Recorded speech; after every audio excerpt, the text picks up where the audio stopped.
Social media पर रियासती इदारों और हुकूमत के हवाले से प्रोपेगेंडा करने वालों के खिलाफ एक्शन शुरू हो गया। सोशल मीडिया पर हद तक और इश्तियाल अंगेज बयानात पर 12 मुल्जिमान के खिलाफ FIR दर्ज कर ली गईं।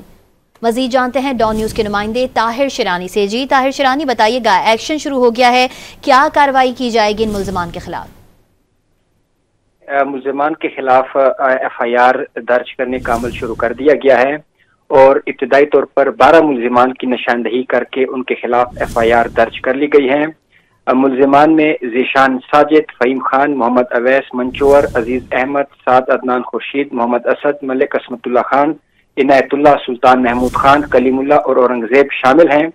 मुल्जिमान का ताल्लुक कराची, सांगर, क्वेटा, पशीन, किला अब्दुल्ला और सवात से है।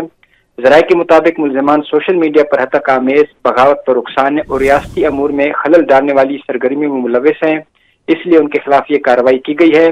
ज़राए का मजीद कहना है कि दूसरे कई मुल्जिमान के खिलाफ भी सख्त कानूनी कार्रवाई अमल में लाई जा रही है, क्योंकि हुकूमत ने फैसला किया है कि जो भी अफराद सोशल मीडिया पर रियासत के खिलाफ, हुकूमत के खिलाफ फेक न्यूज़ या प्रोपेगेंडा कर रहे हैं, उनके खिलाफ ये इकदाम किए जा रहे हैं। वाज़ेह है कि इससे कबल वज़ीर-ए-आज़म शहबाज शरीफ ने रियासत के खिलाफ मजमून प्रोपेगेंडा में मुलविस अफराद की निशानदेही के लिए 10 रुकनी मुश्तरका टास्क फोर्स तश्कील दी है। Chairman Pakistan telecommunication authority को जॉइंट टास्क फोर्स का सरबराह मुकर्रर किया गया है और टास्क फोर्स में ISI, MI के नुमाइंदे और ज्वाइंट डायरेक्टर IB समेत दीगर जो इदारों के अफराद हैं वो शामिल है। ज्वाइंट टास्क फोर्स हालिया एहतिजाज के पेश नजर